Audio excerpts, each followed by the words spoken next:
Ya. Eh,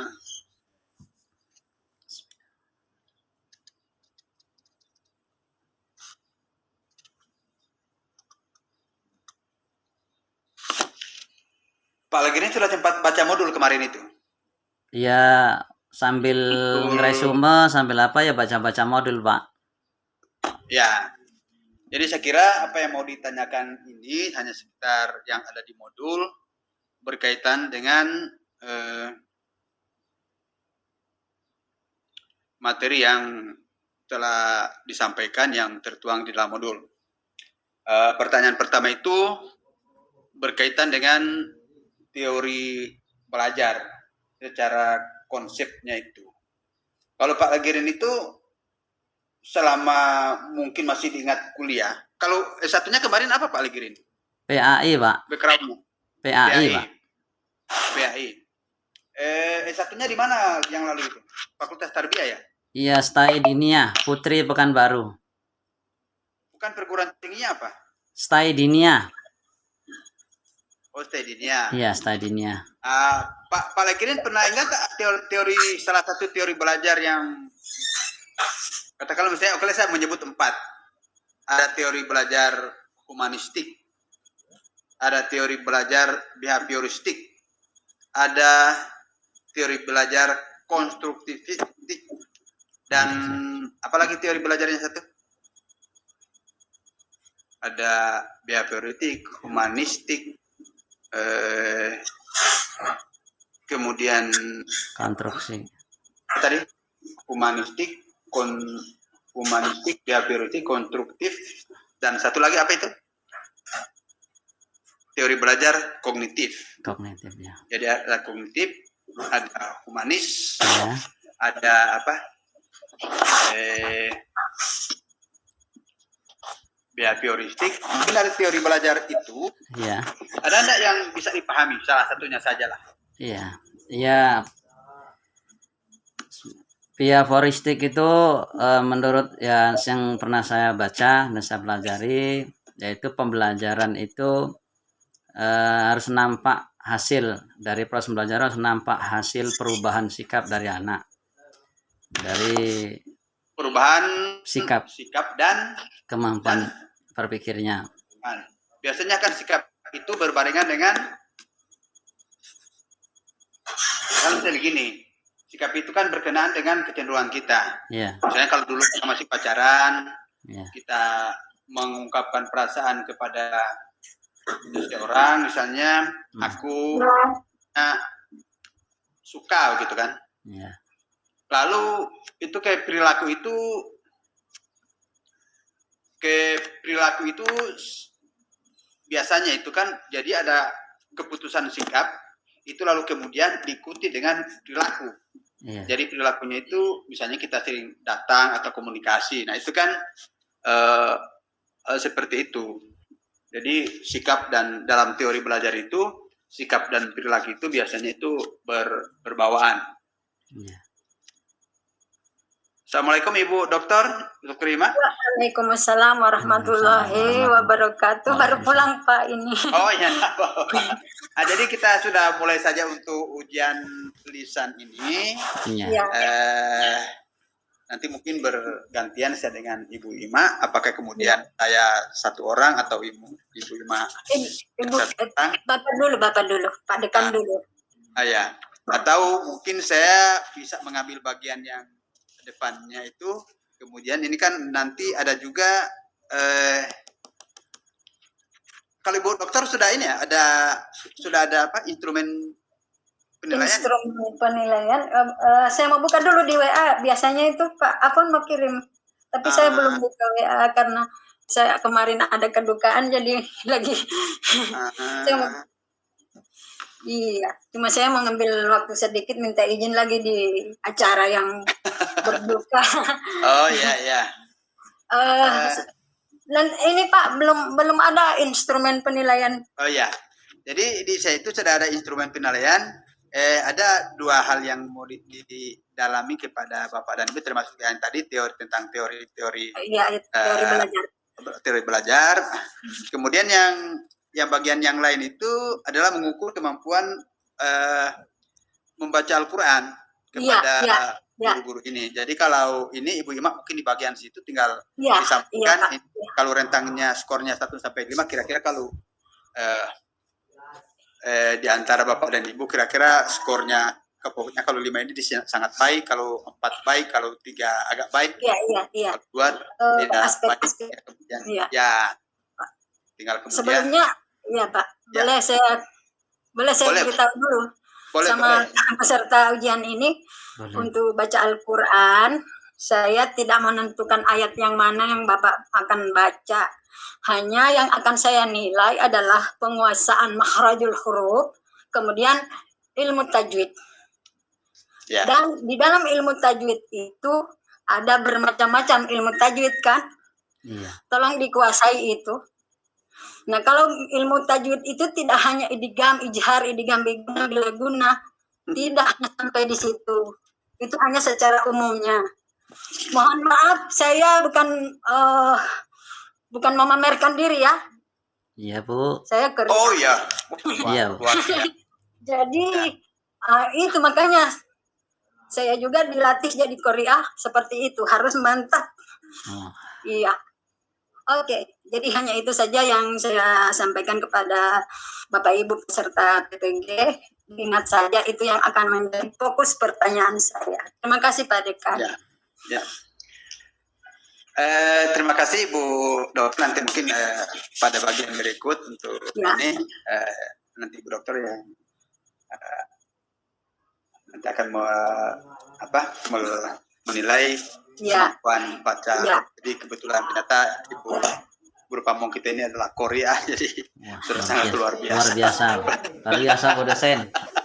Jadi Bapak dan Ibu ini tidak bisa berkelit ini. Kalau dengan saya mungkin masih bisa berkelit ini karena bacaan saya juga kan mungkin tinggal 11-12 dengan Bapak dan Ibu. Yang berikut Pak Ustadz Legirin. Iya, Pak. Memang di bawah banyak catatan instruktur dan guru pamong itu adalah cara merumuskan tujuan pembelajaran. Kalau di modul itu memang panduan yang disampaikan oleh Kementerian Agama, salah satunya itu bahwa ketika kita merumuskan tujuan pembelajaran harus menggunakan pola ABCD. Ya. Masih ingat ABCD itu Pak Legirin? Ada unsur A. ABCD.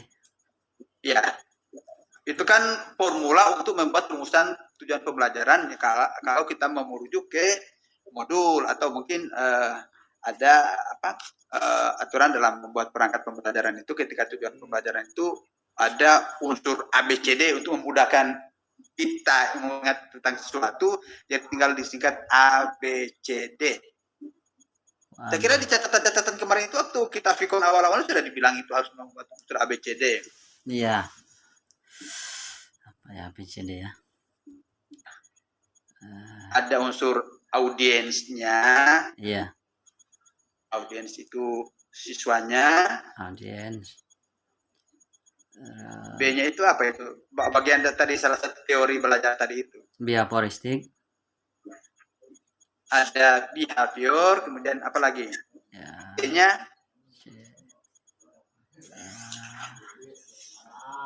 C-nya itu condition. Condition ya. Ya, condition. Dan D-nya itu degree. Degree. Jadi harus ada unsur mahasiswa di situ, kemudian behavior kata kerja operasional, kemudian kondisinya itu materi, kemudian degree itu penjelas. Jadi misalnya kalau huruf hijaiyah diharapkan siswa dapat menyebutkan huruf hijaiyah. Jadi siswa dapat mampu menyebutkan siswa itu audiens. Menyebutkan itu kondisi. C menyebutkan itu behavior, perilakunya dia menyebut itu. Kondisi itu materi huruf hijaiyah. lalu kemudian baik dan benar, itulah D. Dikri. Dan jangan lupa itu saya kira di dalam pelatihan-pelatihan mungkin itu sudah disampaikan. Baik yang berikut Pak Ustadz Legirim.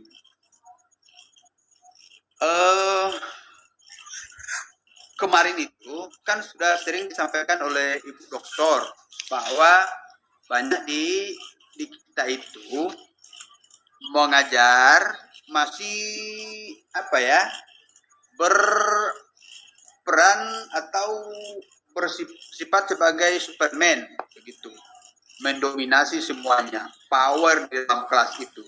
Kita lupa sesungguhnya di hadapan kita itu adalah anak-anak yang justru kepada mereka lagi harus banyak diberikan ruang untuk kemudian bagaimana apa yang kita sudah jelaskan tadi, yang kita akan jelaskan nanti itu.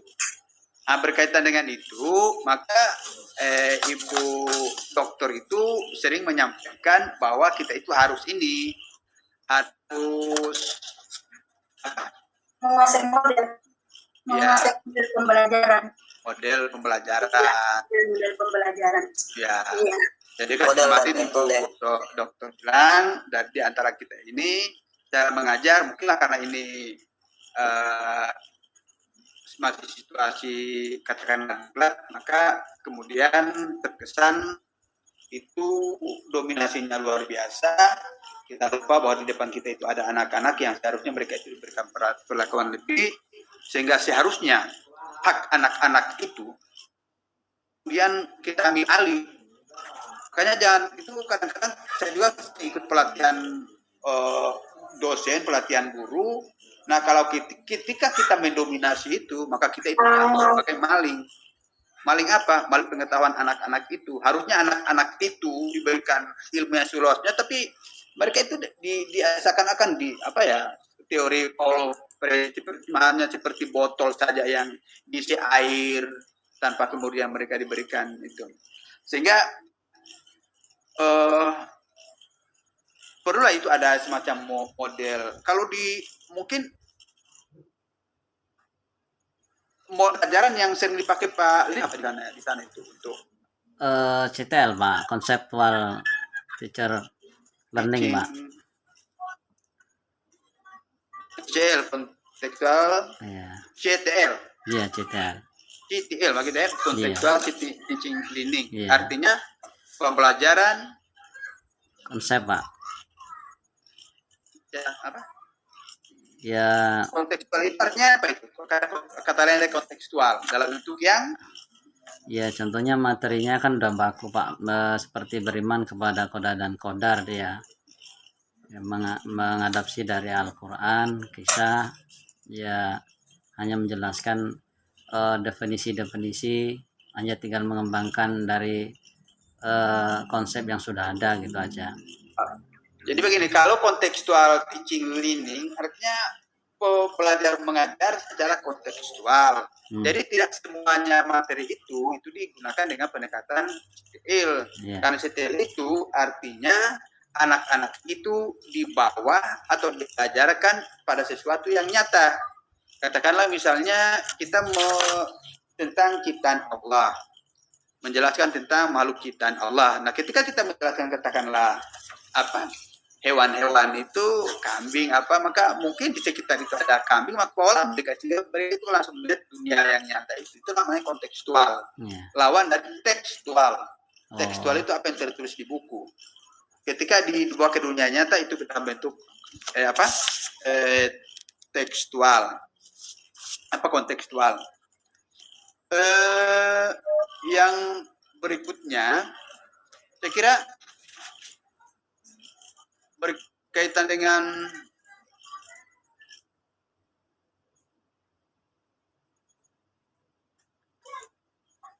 Bapak dan Ibu atau lagi ini itu biasanya kalau membuat soal itu merujuk kemana? Indikatornya Pak. Biasanya ada dari tujuan pembelajaran Pak. Jadi soal itu dikembangkan, dibuat itu merujuk ke tujuan belajar dibuat ke sebuah soal. Ya tujuan pembelajaran. Kenapa seperti itu? Karena tujuan pembelajaran itulah hasil akhir yang akan kita capai. Ya, Pak. Misalnya kalau misalnya anak mampu menjelaskan tentang makhluk atau mampu menyebutkan tentang makhluk ciptaan Allah, maka soalnya itu biasanya berkaitan dengan sebutkan makhluk ciptaan Allah. Artinya ketika anak mampu menyebutkan itu, berarti pembelajaran kita tercapai. Sesungguhnya sangat sederhana itu kita mau menjadi guru. Oke, mungkin saya itu ya berkaitan dengan pendalaman materi pada hari ini. Jika kemudian Ibu Doktor masih bergabung untuk Pak Legirin ini bisa sudah langsung mengaji atau nanti setelah semuanya? Tapi kan Bapak kan belum selesai. Jadi kita selesai dulu supaya waktu mengaji itu berturut-turut, tidak ada ya. Ya. Oke. Jadi kalau di rubrik ini masing-masing itu mendapatkan 4 sampai 5 pertanyaan. Dan sekiranya kan pertanyaan pertanyaan ini sudah menyangkut karena ini pertanyaan konsep, maka saya kira ini kan cuma melatih saja kemampuan untuk berpikir tentang kreatif berpikir. Jadi makanya ketika yang Bapak dan Ibu yang 3 tersisa itu, ketika saya menanyakan tentang sesuatu, maka mungkin bisa ditambahkan dengan argumen-argumen yang lain sehingga creative thinking, kemudian reflective thinking itu lalu kemudian nampak begitu. Tidak kemudian misalnya dijawab secara spontan dan apa adanya. Baik, yang berikut Ibu Ira boleh boleh nampak ya Ibu Ira? Atau Ibu Rosnawati? Ibu Rosna? Ibu Rosna? Ya. Ibu Rosna upload video pembelajaran? Sementara di YouTube, Pak. Lama saling YouTube. Oh ya. Baik, Ibu Rosna kan sudah sempat baca-baca modul. Ibu Rosna kan sudah sempat baca modul toh? Atau belum? Melihat video tadi nggak sempat baca modul lagi, Pak. Nggak, yang selama ini selama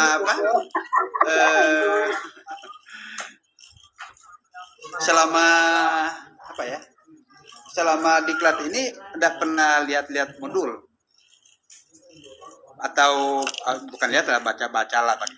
Ya, sementara belajar itu, sementara pendalaman materi, ya ada sempat baca-baca lah. Sedikit, Pak.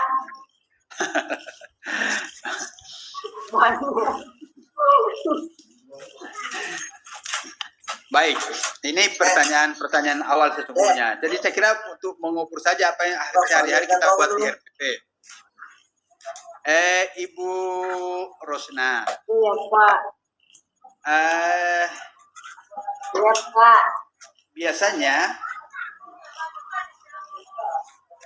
ketika kita mengajar itu kan yang kita harapkan ada semacam perubahan tingkah laku kepada anak-anak didik kita itu.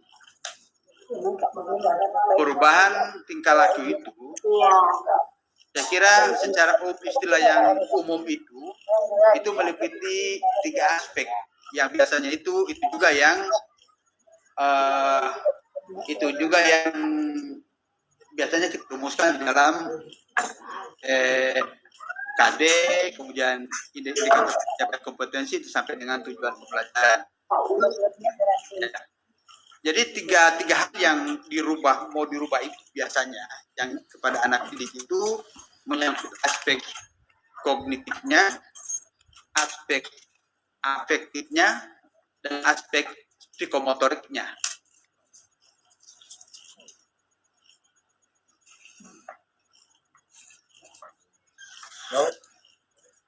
Ide pembelajaran, nggak ide praktek pembelajaran. Belajar itu boleh jalan Berapa dosen? kalau ide pembelajaran ide praktek berbeda kan orang yang lagi video mana Ya, itu saya tiba-tiba hilang ya. Ya, tadi itu mau dirubah itu Ibu Rosna, itu pada aspek psikomotorik, kognitif, afektif, dan psikomotorik. Kira-kira itu menyangkut ranah apa itu kira-kira itu?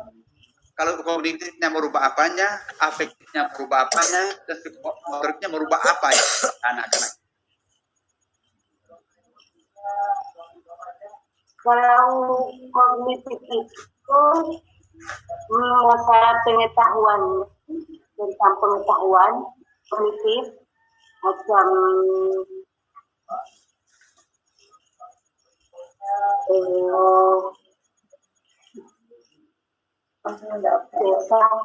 tapi kita kognitif pengetahuan. Kalau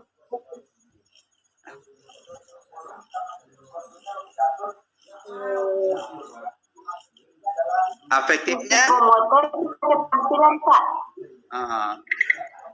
keterampilan misalnya seperti apa? Al-Quran. Nah, misalnya begini, kalau kita mengajarkan tentang wudhu, Iya, bisa begini, kalau kita mengajarkan tentang materi wudhu, kalau pengetahuannya itu tentang apa wudhu yang mau dicari kepada anak-anak, yang mau diukur atau mau mendemonstrasikan ya, bukan, kalau untuk aspek kognitifnya. mendemonstrasikan ya, Aspek kognitifnya, Ini pengetahuan. aspek pengetahuannya mau diukur dan hukum dulu, ya. jadi mau diukur pengetahuan itu misalnya tentang pengertian wudhu, tentang rukun wudhu, yang misalnya tentang membatalkan syarat sah wudhu. wudhu, itu aspek. Ya. Kalau keterampilan menyangkut apa? Ya, keterampilannya Prakteknya berwudu, mendemonstrasikan cara berwudu. oke. Jadi itu ingat-ingat hari-hari selalu dibawa-bawa oleh bapak dan ibu ke sekolah, bahwa nanti itulah yang mau dirubah pada anak-anak di sekolah, kognitifnya, afektifnya, dan psikomotoriknya. Kemudian yang berikut, kalau menurut Ibu Rosna, media pembelajaran itu penting nggak itu? Tentu Pak, karena itu bisa memotivasi kita untuk belajar. Anak-anak bisa bergairah untuk belajar dan pelajaran itu bisa tercapai Pak. Kalau seandainya kita pakai media pembelajaran, anak-anak bisa serius dalam mengikuti pelajaran. Kalau ya pengalaman saya seperti itu Pak, sekolah. Kalau dia bisa pakai media pembelajaran, anak-anak serius dalam mengikuti pelajaran. Oke, yang berikut, jika kemudian di kelas itu terdapat anak-anak katakanlah yang malas belajar atau sering tidak memperhatikan guru, itu kira-kira ibu pakai pendekatan apa yang ibu lakukan ketika mendapati anak-anak yang malas belajar, kurang perhatikan pelajaran? Apa yang pertama di dalam pikiran ibu?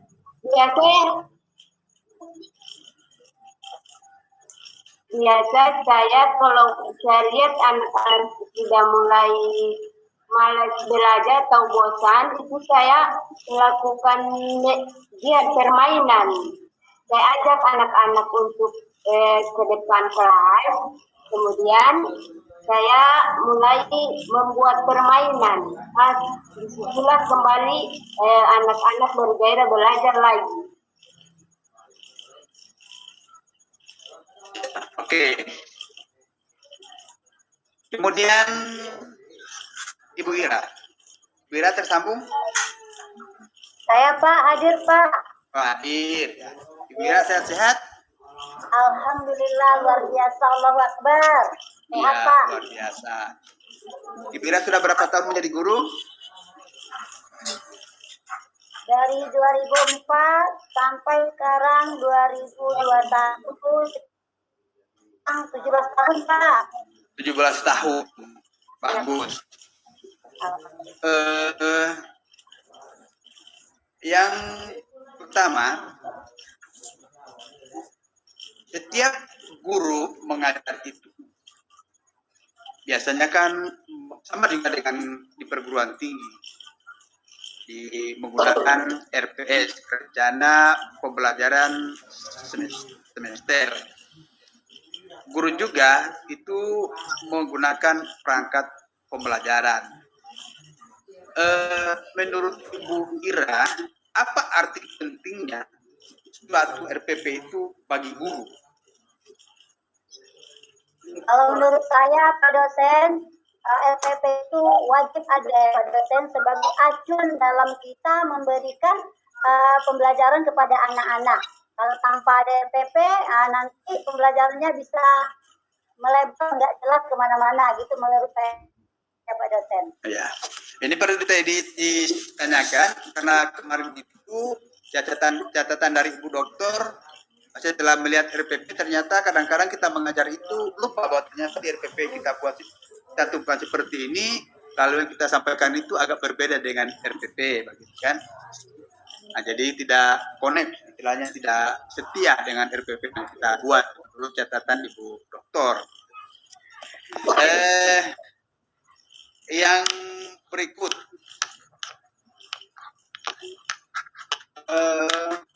masih dengan perangkat pembelajaran itu.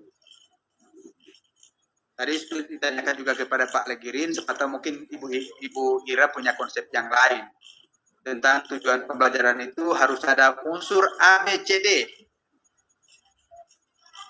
Masih ingat itu ABCD? Insya Allah masih Pak. Apa itu? A singkatan dari audien, yaitu siswa ya, peserta didik. Kemudian B di rasio. Yang C kondisi, yang D degree Pak dosen. Oh iya. Saya lihat itu Ibu Ira luar biasa menjawabnya karena sudah melihat catatan di bawah.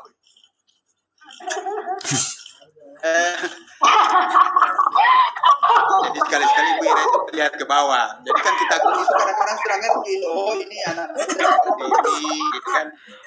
Ya itulah luar biasa Pak. Nah, jadi luar biasanya itu. Ya, yang penting ada usaha ya Pak dosen. Ya.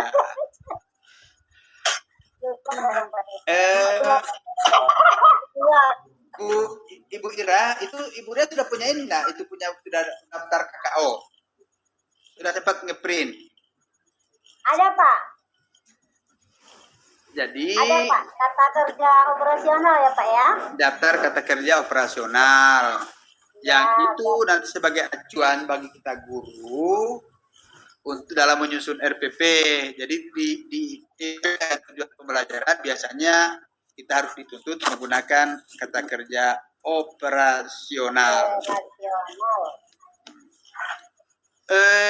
Yang berikut, ketika kita membuat media pembelajaran, Ibu Ira membuat media pembelajaran itu, yang pertama ditanyakan media pembelajaran itu mengacu kemana? Mengacu kepada tujuan pembelajaran Pak dosen. Mengacu kepada tujuan pembelajaran atau materi pembelajaran. Ya. Supaya yang tadi disampaikan oleh Ibu Rosna, supaya motivasi anak belajar, media itu harusnya seperti apa? Media yang paling menarik kalau media pembelajaran menurut saya itu video, Pak. Bukan audio tapi lebih ke video. Jadi anak-anak terbuka matanya untuk melihat hal yang bisa ya. Jadi harus dipahami juga bahwa karakteristik belajar manusia itu beda-beda. Makanya ada tipe belajar termasuk itu. Atau nanti sebentar mau ditanyakan kepada Pak Abdul Muluk tentang karakteristik belajar manusia.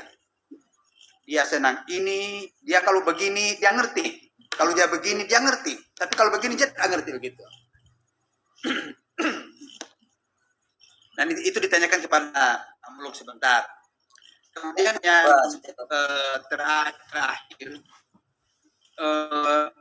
ditanyakan kepada Ibu Ira. Ketika kita membuat kisi-kisi penilaian,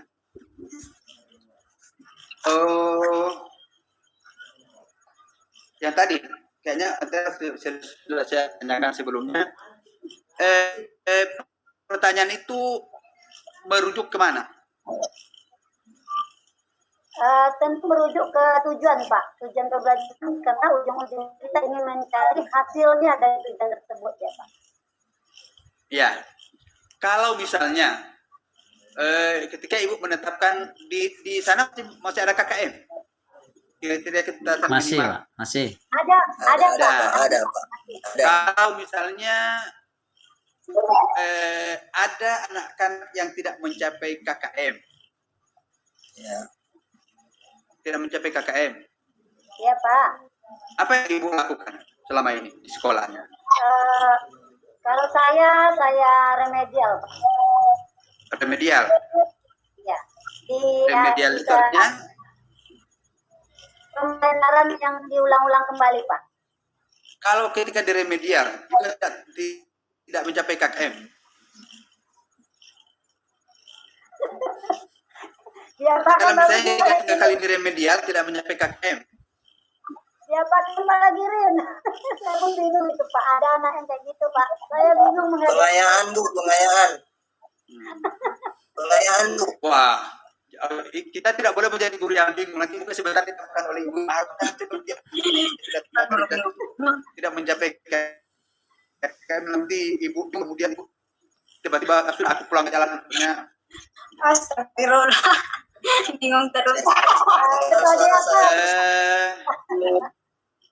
Ibu dokter mungkin sudah terkonek dengan Ya, Pak. Instrumen pertanyaan kepada peserta ini. Kalau sudah terkonek, Belum. saya berikan kesempatan yang Pak Abdul Muluk ini, atau mungkin dari yang ditanyakan instrumen itu seputar yang tadi pendalaman itu, mungkin Ibu dokter ada pertanyaan yang bisa ditanya, mungkin 3-4 pertanyaan kepada Pak Abdul Muluk berkaitan dengan tugas-tugasnya sebagai guru. Ya. Iya. Ya, silakan Ibu dokter. Terima kasih. Assalamualaikum warahmatullahi wabarakatuh. Waalaikumsalam Waalaikumsalam warahmatullahi wabarakatuh. Terima kasih atas kesempatan yang diberikan kepada saya. Tadi saya telah menyimak sama Pak Dekan bahwa umumnya peserta PPG dalam kebingungan. Saya khawatir kalau kita berangkat dari kebingungan akan berakhir juga pada kebingungan. Itu bahasa filsafat. Jadi hindari bingung, ya. Hindari bingung. Kebingungan itu akibat dari tidak percaya diri. Iya, Bu. Ya. Sekarang saya masuk pada instrumen yang tidak lari dari RPP Bapak dan Ibu. Saya sudah hafal semua materi-materi RPP-nya Bapak dan Ibu. Iya. Untuk pengumpul, ya. Sudah menyinggung tentang Quran Surat Al-Baqarah ayat 183 tentang Ya. Puasa Ramadan. iya. Saya sudah hafalkan, saya bilang. Ya. Kalau boleh saya minta tolong dibuka ayat itu kan di rumah. Boleh Ya, Bu. buka di Quran? Di Boleh? Quran ya. Ya. Tafsir al-Misbah. Anda tafsir. Iya. Tolong dibuka ayat itu khusus untuk Samul. Yang Ya, lain Bu, nanti ya, saya sebut. Iya. Al-Baqarah Apa yang dikatakan oleh ayat itu, Pak? Dikatakan dalam Al-Baqarah 183 itu, Ya ayyuhalladzina amanu. ya ayyuhalladzina amanu kutiba alaikumus syiyam. Kita tahu semua. A'udzu billahi minasyaitonir rajim. Bismillahirrahmanirrahim. Ya ayyuhalladzina amanu kutiba alaikumus syiyam. Ya, Pak, Ya, Bu. Mas sampai saya ayyuhalladzina. Saya minta diulang hanya sepotong kata itu. Ya, lihat barisnya di situ, lihat tanda bacaannya. Apakah dia 3 harakat sampai 4 atau hanya 2 atau hanya 1 alif? Bentar Bu ya, saya lihat dulu. 183. Nah, ya, 183 ini. 183. Ya, 4 harakat Bu. Ya, kata ya Bu. Ya, itu 4 harakat. Apakah dia di atas huruf ya atau di atas huruf alif? di atas huruf ya Bu. Oh, jadi ayunannya berapa kali? 4 kali ketukan. Oke, silakan diperagakan 4 kali ketukan. Baik Bu. A'udzu billahi minasyaitonir rajim. Bismillahirrahmanirrahim. Ya ayyuhalladzina. Stop. Ya. Saya berikan contoh ya. Ya, Dia benar ya Bu. huruf ya mati akan pindah pada huruf ya hidup, maka ada huruf Ya. ya mati hanya suara rendah saja. Ya ai, begitu ya. Ya, Oke? ya. Lanjut. Ya Bu. Syukran. Jadi setiap membaca huruf ya dikata ya ayyuhalladzina amanu, huruf ya-nya suara